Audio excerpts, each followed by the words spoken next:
qaar ka mid ah xildhibaanada aqalka golaha deegaanka degmada Boorama oo maanta gooni ula hadlayay warbaahinta gobolka Awdal ayaa ugu horeyntiiba waxay ka hadleen xildhibaano ka tirsan golaha deegaanka degmada Gabiley oo maalinnimadii shalay tole lagu xidhay magaaladaasi Gabiley. xildhibaanadani ka tirsan aqalka golaha deegaanka degmada Boorama ayaa xadhigaasi xildhibaanada gobolka Gabiley ku tilmaamay mid sharci darro ah. xildhibaanada degmada Gabiley mooshinka ay maayirka keeneen lagu xidhay qodobka waxaan u arkaa qodob sharci darro oo xaraan ah u arkaa anigu. xildhibaanada lagu xidhay waa xildhibaanadu bulshada soo dooratay wayna dadku weydiidi karaan laakiin dalku sharci buu leeyahay. sharciga dalka in la ixtiraamo hadduu madaxweyne yahay hadduu wasiir yahayba sharciga dalka uu yaalla in la ixtiraamo oo ma maalinba sharciga ama wax masiirku maxkamadiisa ku soo dhaxa oo dadka ku xukumin hadduu waddanka maxkamad military ka wada dhigi. marka waxaan leenahay dawladdu arrintaas si degdeg ah uga noqoto hadday ka noqon weydana iyada ku ciiboobi waayo xildhibaanada dad baa soo doortay iyadoo ba culays saartay xildhibaanadii waxa ma yeelin meel ay geeyaanba xildhibaanada waxba u kordhi haddii jeel la geeyay haddii meel kasta ay geeyaan iyagu baanan maxaan ku leeyahay arrin laga fiirsano waxa weeyaan aad u liidata weeyaan. xildhibaanada Gabiley ee maanta iyaguna waxa weey shalay la xidhay xildhibaanadu xasaanad bay leeyihiin xarigoodana anagu ma taageersani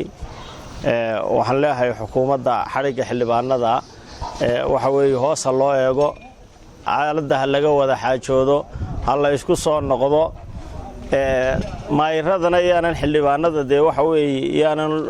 lugaha loo qabanin oo loogu duubin lugaha waxa weey raggu kolka isqabtaan waa la kala qabtaaye hadii nimanku ay maayirka isqabteen arintooda ha loo eegaan geesta kalena waxay xildhibaanadan ay markowgay ka hadleen xeerka ismaamulka degmooyinka gobolada Jamhuuriyadda Somaliland ee ay dhawaanta ansixiyeen badi xildhibaanada golaha wakiilada Jamhuuriyadda Somaliland waxaana xeerkaasi ay ku tilmaameen mid baalmarsan degmooyin badan oo ka tirsan gobolka Awdal waa sida ay hadalka u dhigeen. marka hore horta degmooyinka goluhu ansixiyay ee lagu soo daray tirada aad iyo aad baan uga qawadsanahay haddaan nahay shacabka ama maxaan ku dhahay xildhibaanadii golayaasha galbeedka aad iyo aad baan anigu uga qawadsanahay sababtoo ah gobolada qaar baa 7 degmo iyo 5 degmo loo kordhiyay. marka xildhibaanadu may eegin miisaanka ay degmooyinku leeyihiin ma eegin degmo walba miisaanka jooga shacabka jooga degmooyinkii la magacaabay waqtigii Somaliland intay Somaliland jirto noocay doona degmadu ha noqotay degmooyinka shacabna looma eegin dhaqaalana looma eegin xaq population iyo xaq maxaan ku dhahay dakhli midna looma eegin. waxa lagu qaatay degmooyinka annagu ma garanaynin lagu qiimeeyo goluhu ku qiimeeyay degmooyinka